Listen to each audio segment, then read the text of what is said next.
पहले प्रश्न हो गया कंप्लीट, टेस्ट भी हो गया, ठीक है। 7 सवाल 7वां सवाल अपना हो गया कंप्लीट। अब प्रश्नावली क्रमांक 2 अगर मेरा नाम है बहुपद। बहुपद की नाम है बहुपद। बहुपद जानने से पहले हमें 2 चीजें पता होनी चाहिए। कौन कौन सी? अब देखो, एक होता है चर, अचर, एक होता है अचर, ठीक है सर। एक होता है चर और एक होता है अचर।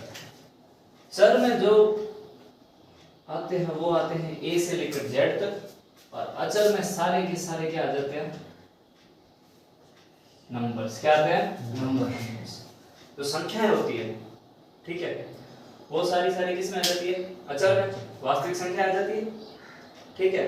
और चर में आपके पास क्या आता है? ए से लेकर जेड तक। कितने अक्षर होते हैं? 1 से लेकर जेड तक 26। चर का मान क्या होता है? देखो, सबसे पहले वो देखो, चर का मतलब क्या होता है? चर का मतलब एक ऐसी संख्या जिसका मान बदलता रहे, विचरण करता रहे। जैसे मैंने इधर लिखा, मान लो ए, क्या लिख दिया? ए लिखा। अब मैंने बोला कि ए का मान बताओ, इसने अपनी मर्जी से कुछ बताया। मैंने बोला ए का मान बताओ, इसने भी अपनी मर्जी से कुछ बताया। मैंने बोला इसको ए का मान बताओ, इसने भी अपनी मर्जी से कुछ मान बताया, ठीक है।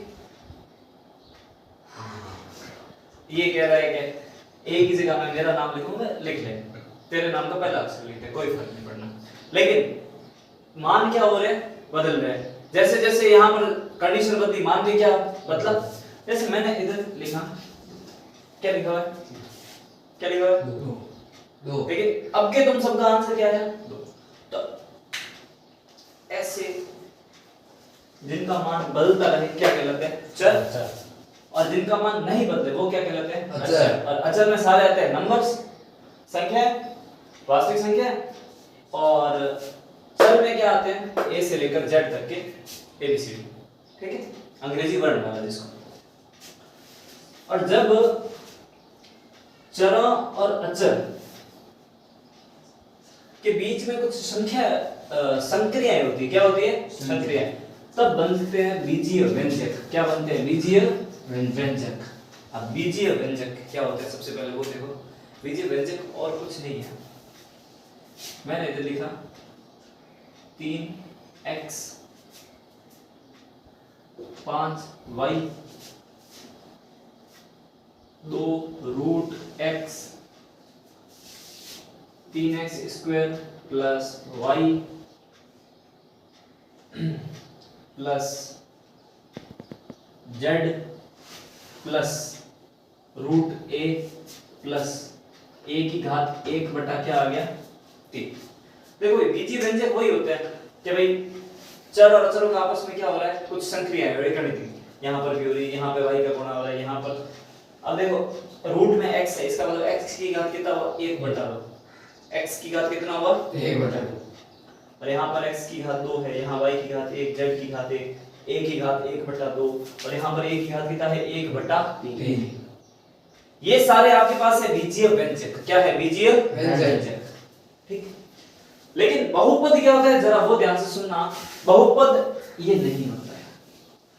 बहुपद में क्या होता है पता है? ऐसा बीजीय व्यंजक बहुपद।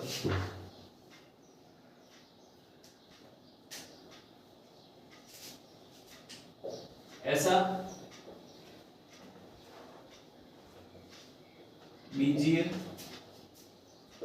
व्यंजक जिसमें चर की घात या चरों की घात पूर्ण संख्या हो। कैसी संख्या हो? पूर्ण संख्या। और पूर्ण संख्या कहां से शुरू होती है? पूर्ण संख्या कहां से शुरू होती है? पूर्ण 1 से 0 से 0 से। कहां से? 0 से प्लस अनंत तक।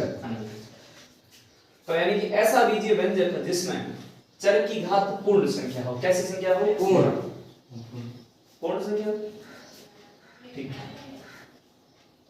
अब देखो, व्यंजक लिखना है अपन को। जैसे मैंने इधर लिखा 2x - 3। क्या लिख दिया? 2x - 3।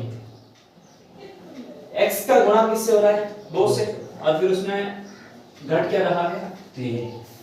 इसमें x की घात कितनी है? याद रखना, जब भी किसी संख्या में या चर में कुछ भी घात नहीं दे रखी हो तो उसका मतलब घात हमेशा 1 होती है। कितनी होती है? 1 होती है घात। ठीक है, यानी कि यहाँ पर x की घात कितनी हो जाएगी आपके पास? 1। एक पूर्ण संख्या है। ठीक है, 5 x² माइनस 2, क्या लिख दिया मैंने? 2। x² का गुणा किससे हो रहा है? 5 से, और माइनस में क्या हो रहा है? 2। इधर x की घात कितनी है? x की घात कितनी दिख रही है? 2। कितनी दिख रही है? 2। यानी कि x की घात यहाँ पर है 2, यहाँ पर x की घात 1। दोनों पूर्ण संख्या है। मैंने लिखा x की घात 3 प्लस 2x माइनस 1। यहाँ पर x की घात कितनी है? 1, और यहाँ पर x की घात 1। यानी कि ये भी आपके पास क्या होगा?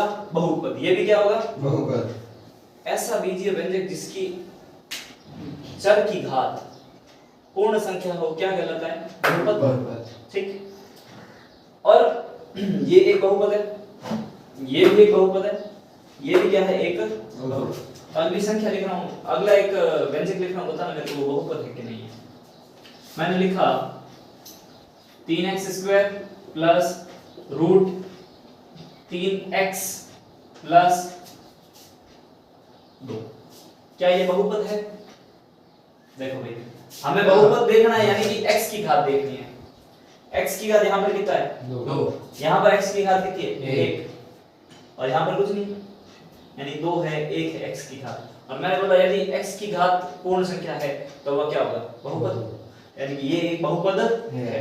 अब इसी के जैसा सिमिलर देखना, इधर देखो, मैंने लिखा x की घात 3 प्लस 3 रूट x। अब बताओ ये बहुपद है क्या? ना। क्यों? क्योंकि इधर x की घात आपके पास क्या आ गया? 1/2। और जब मैंने बोला 1/2 पूर्ण संख्या नहीं, तो यह आपका बहुपद नहीं होगा। कोई समस्या नहीं सर। अब हम एक चीज और देखते हैं, इसी पर ही कंबाइन देख लेते हैं। जहां पर x की अधिकतम घात कितनी है? अब बहुपद है, शाबाश, वो पहले से कर रहा है 1। यहां पर x की घात कितनी है? 1। यहां पर x की अधिकतम घात कितनी है? 2। यहां पर x की अधिकतम घात 3। और यहां पर 2। यहां पर कितनी है? 2। तो ध्यान रखना,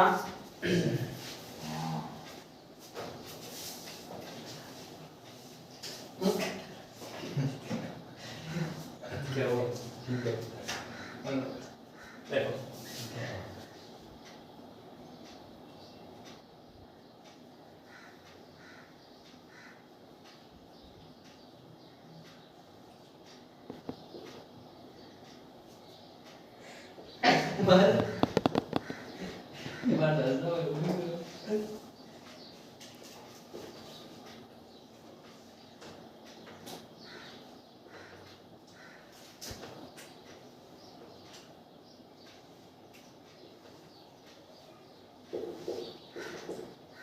देखो ये 3 चीजें लिखी हुई है, रैखिक बहुपद, द्विघाती बहुपद और त्रिघाती बहुपद। रैखिक का मतलब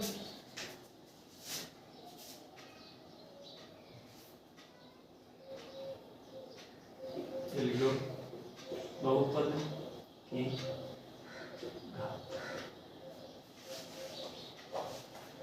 अधिकतम घात। ठीक है, रैखिक बहुपद यानी बहुपद में अधिकतम घात कितनी होगी? 1। कितनी होगी? 1। जैसे मैं यहाँ पे लिखूं 5x माइनस 2, क्या लिखा? 5x minus 2। बहुपद की अधिकतम घात कितनी है? 1। कैसा बहुपद कहलाएगा? रैखिक। और द्विघाती बहुपद में नाम से ही क्लियर हो रहा है कितनी घात होगी? 2। जैसे मैंने लिखा 2x² माइनस 1, और मैं लिख दूं x² प्लस x प्लस 1। इसमें अधिकतम घात कितनी? 2। यहां पर भी अधिकतम घात कितनी? 2। कैसा बहुपद हुआ? द्विघाती। कैसा बहुपद हुआ? द्विघाती। रैखिक में घात 1, द्विघाती में 2, तो त्रिघाती में कितनी होगी? 3। जैसे मैंने लिखा x³ - 1 x³ + x² + x + 1। यहां पर x की घात अधिकतम घात कितनी? 3। यहां पर भी अधिकतम घात कितनी? 3। तो त्रिघाती बहुपद में घात कितनी होगी? 3। द्विघाती में 2। रैखिक में 1।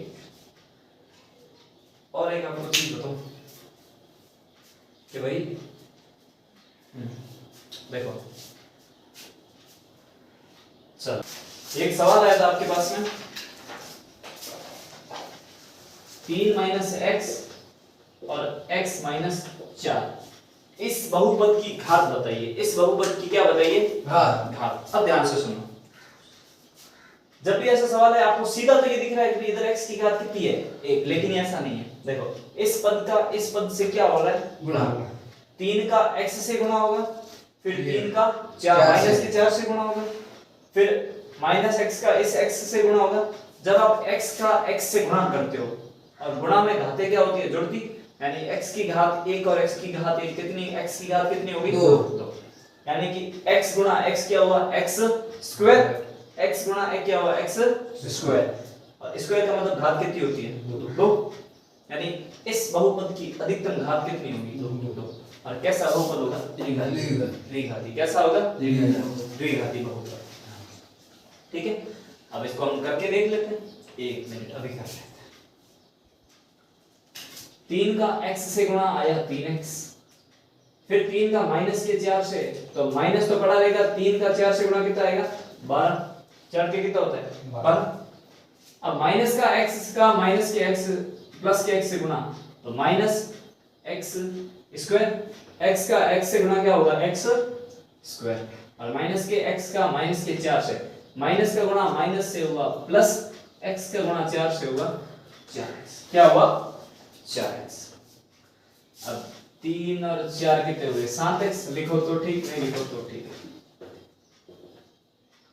ये लिख दो, माइनस का x स्क्वायर प्लस का 7x माइनस का 12। अब इसमें देखो x की अधिकतम घात कितनी है? इसमें x की अधिकतम घात कितनी है? 2। तो कैसा बहुपद हुआ? द्विघाती। कैसा हुआ?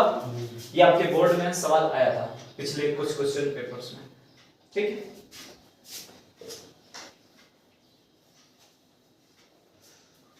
यानी कि ऐसा बीजीय व्यंजक जिसमें चर की घात पूर्ण संख्या हो क्या कहलाएगा? बहुपद। क्या कहलाएगा? बहुपद। और यदि किसी बहुपद की घात 1 हो तो कैसा बहुपद कहलाता है? रैखिक। कैसा कहलाता है? यदि किसी बहुपद की घात 2 हो कैसा बहुपद कहलाएगा? द्विघाती बहुपद। यदि किसी बहुपद की घात 3 हो कैसा बहुपद कहलाएगा? त्रिघाती बहुपद। अब आपको एक चीज और बता देता हूं। आपने एक शब्द सुना होगा जिसको आप लिखते हो शून्य। क्या लिखते हो? शून्य। शून्य। क्या लिखते हो? शून्य।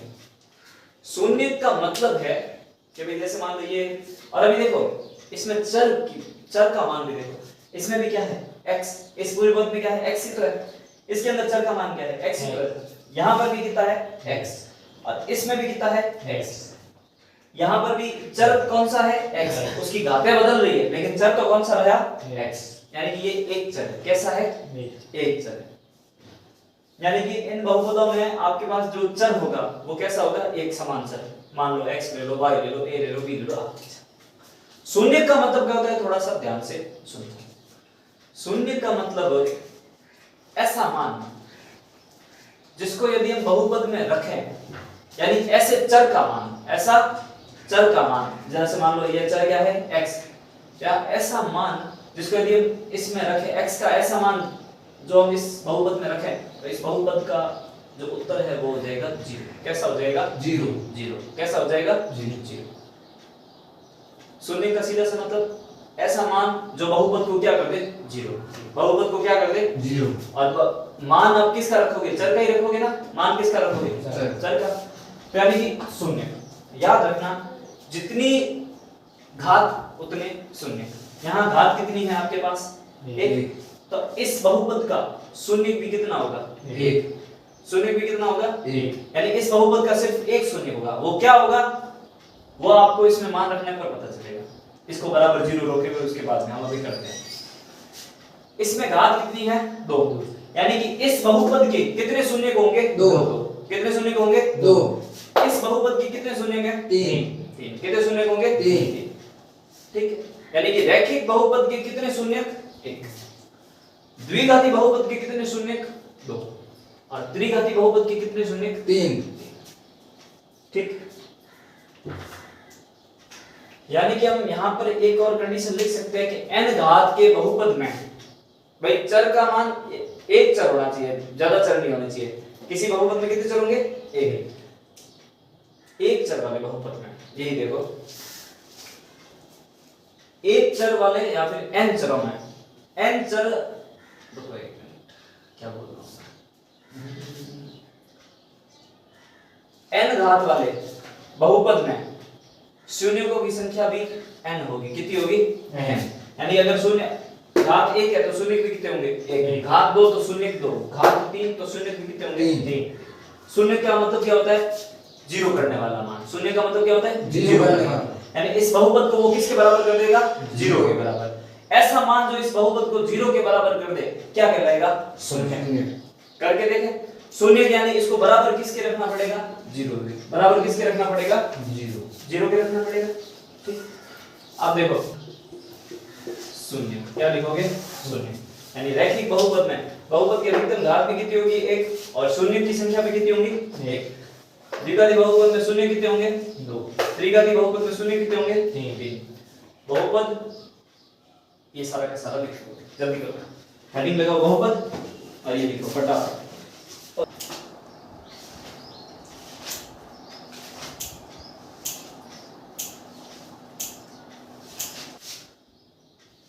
तीन एक्स माइनस 1 क्या लिखा? 3x minus 1। सबसे पहला सवाल, कैसा बहुपद है? रैखिक। कैसा है? रैखिक।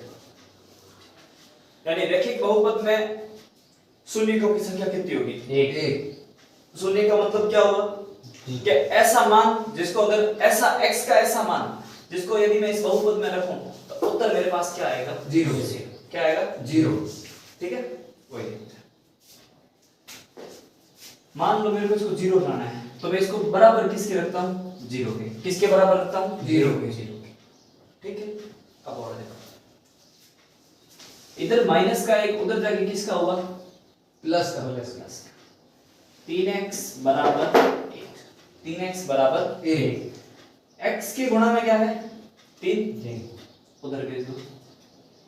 x बराबर 1। इधर 3 गुणा में उधर जाके किसमें होगा? भाग में। यानी x का मान आपके पास कितना आया? 1/3। और यही आपके क्या हो जाएगा? शून्य। यही क्या होगा? शून्य। इनो मतलब क्या है कि भाई अगर वो x की जगह 1/3 लाख होने तो हमारा उत्तर वेला 0 की वेला 0 करे देखो। 3 गुणा x की जगह मैंने कितना रखा? 1/3 और माइनस का मैंने क्या रख दिया? 1। ठीक है, 3। अब देखो गुणा इस 3 के और इस कोष्टक के बीच में कुछ है क्या? नहीं। इसका मतलब क्या होगा? गुणा। ठीक है, यानी 3 का गुणा किससे हो रहा है? 1/3 से। और माइनस का क्या है? 1। 3 का गुणा 1 से, या फिर 3 से 3 को काट ही दो ना, सीधी बात है। 3 से 3 कट गए। 1 बचे। 1 में हूं 1 क्यों? ये तो आयो जी। यानी कि हमारे इस शून्य का मान एकदम सही है। यानी x का मान कितना आया? 1/3। यानी शून्य की वो कि ऐसा x का या ऐसा चर का मान जिसको उस बहुपद में रखे तो उस बहुपद का मान कितना हो जाएगा? 0। कितना हो जाएगा? 0। ठीक, ये तो अपने पास सिंपल ही था। 1 था, 1 हमने कर दिया। ठीक है, अब अगला देखो। इसके बाद में आपके पास आता है एक और चीज, एक घाती हो गया था ना, अब आता है द्विघाती बहुपद। कैसा आता है? द्विघाती बहुपद। द्विघाती बहुपद में x का अधिकतम मान कितना होगा? 2। कितना होगा? 2। वो वहीं पे बैठ के 2। द्विघाती बहुपद में x का मान कितना होगा, अधिकतम x की अधिकतम घात कितनी होगी, 2। इसका आप मानक रूप आप जो देखते हो ना, जो हमारे पास एक स्टैंडर्ड रूप है, वो है आपके पास ये देखो,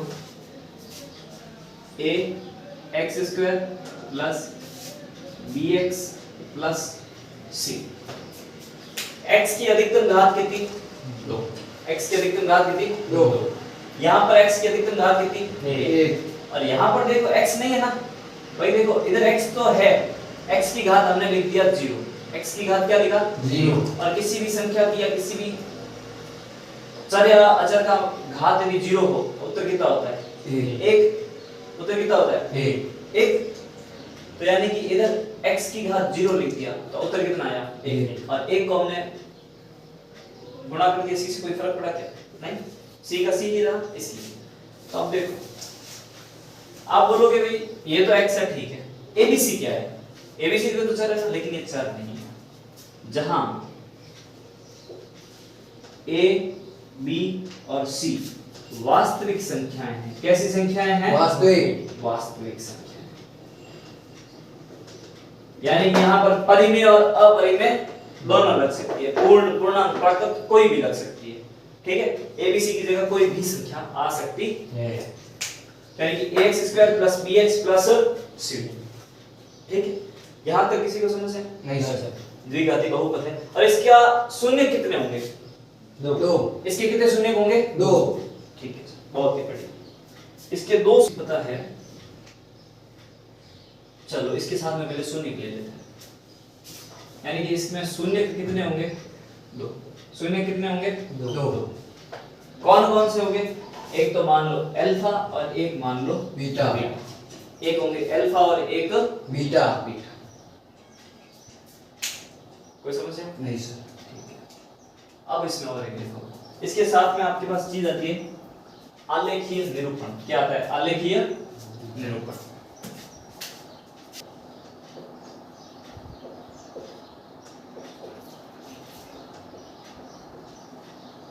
निरूपण, आलेखीय निरूपण करने के लिए आपके पास एक समीकरण होना चाहिए। अब आ एक और चीज देखो आप लोग, बहुपद में और समीकरण में फर्क क्या है, बहुपद में और समीकरण में फर्क क्या है, बहुपद में और समीकरण में सिर्फ बराबर का फर्क है। किसका फर्क है, बराबर। बहुपद में आपने बहुपद लिखा क्या, इसके बराबर आपने कुछ लिखा क्या, नहीं सर। नहीं लिखा ना, तो ये आपके पास क्या हुआ, बहुपद। अब मान लो मैंने इसके बराबर अगर करके 0 लिख दिया तो ये क्या बन जाएगा, समीकरण। क्या बन जाएगा, समीकरण। बस इतना ही फर्क है। जब तक आपके पास ये है, क्या बनेगा, बहुपद। बराबर करके कुछ लिख दिया, क्या बनेगा, समीकरण। क्या बनेगा, समीकरण। समीकरण, कोई दिक्कत। आलेखीय निरूपण, तो मान लो इसका जो आलेखीय निरूपण वो ऐसा हम करते हैं, y बराबर ax² plus bx plus c। हमने इसको समीकरण का रूप दिया, ठीक है। अब इसका जो ग्राफ बनेगा ना, वो कैसा बनेगा, परवलय आकार। कैसा बनेगा,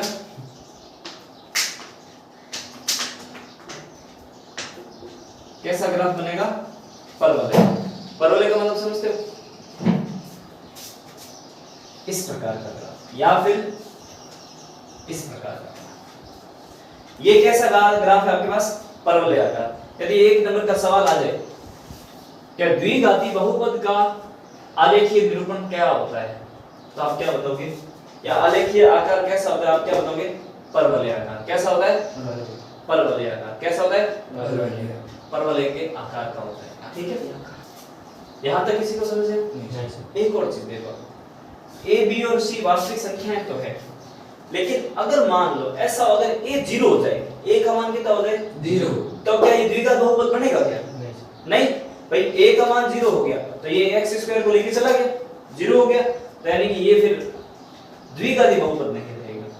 तो यानी कि यहाँ पर आप ये लिखते हो ना, abc एक वास्तविक संख्याएं है, यहाँ पर आपको एक कंडीशन और लिखनी जरूरी है कि भाई a नॉट इक्वल्स टू क्या होना चाहिए, 0, यानी a का मान 0 नहीं होना चाहिए।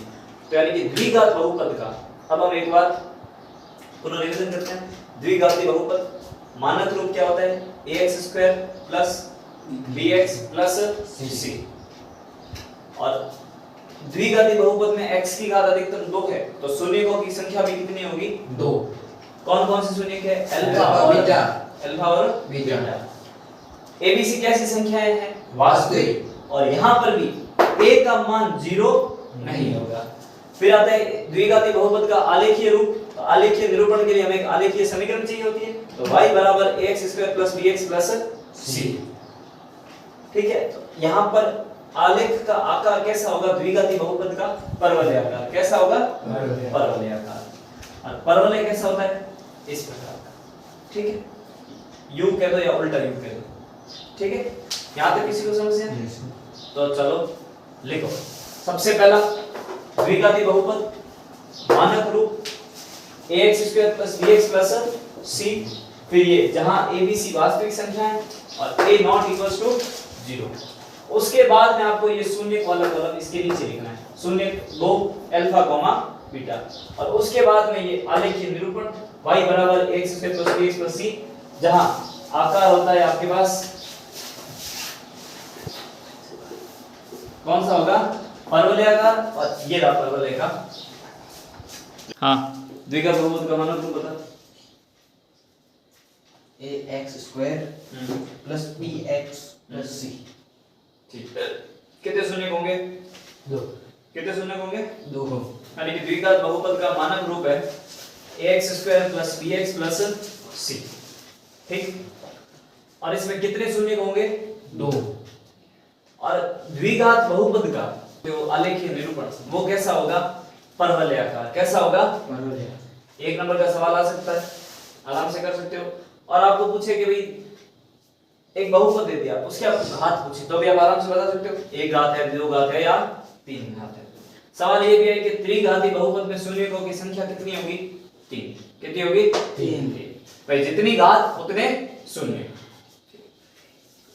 और इसके बाद में आपको ये भी टॉपिक आएगा कि भाई शून्यकों का योग और शून्यकों का गुणा। लेकिन ये हम करेंगे 2.2 में। अभी हम करते हैं 2.1। और यहां पर आपके पास सीधा है छोटे थोड़े बहुत ग्राफ दे रखे हैं। ठीक है, ग्राफ में एक चीज ध्यान दो। देखो भाई, ये होता है x y dash x dash. ठीक है, अगर मान लो कोई एक परवल है, या मान लो जो आपका जो परवल है इसमें आप खींचते हो, वो किस प्रकार खींचते हो?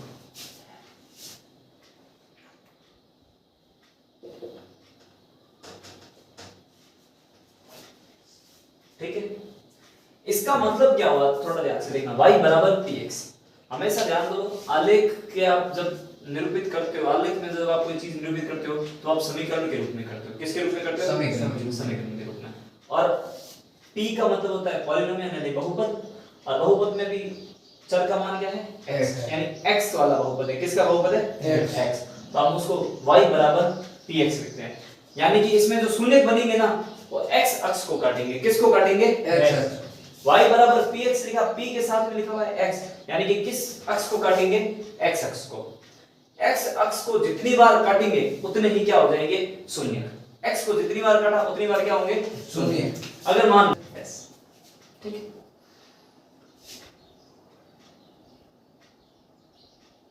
कितने शून्य होंगे? 1। कितने शून्य होंगे भाई? ये तो टच करके निकल रहा है। अब कितने शून्य? 3। अब कितने शून्य? 4।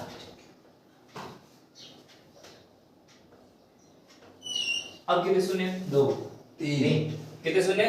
3। तो बोल जा, यहाँ ऐसा लगा है 3। अब अगर मान लो ये हो 2। कितने शून्य? 2। ठीक है, और यहाँ पर कितने शून्य? 1। याद कर सकते हो। और अगर मान लो ये लाइन हो ही नहीं, ये भाई साहब लाइन है नहीं, ठीक, और सीधी निकल गई, कितने शून्य? 0। अब आपके खोलो 2.1। कितना खोली?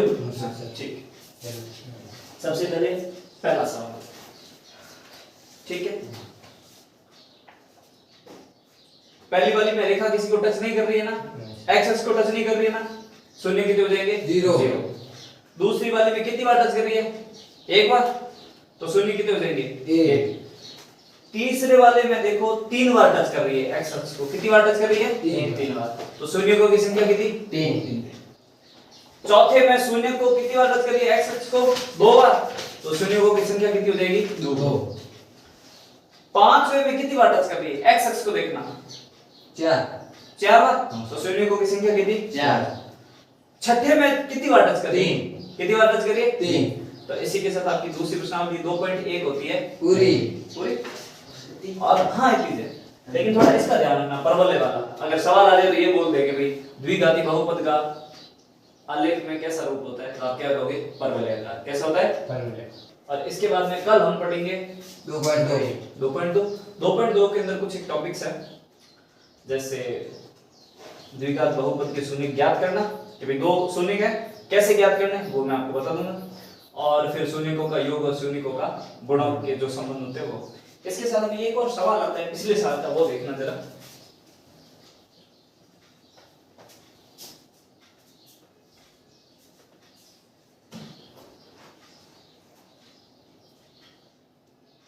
ठीक है, पहले एक चीज बताओ, 6x माइनस 2, इसमें अगर मैं x बराबर 2 रखूं, x बराबर क्या रखूं? 2, तो इसका मान क्या आएगा? मेरे को कोई बताएगा?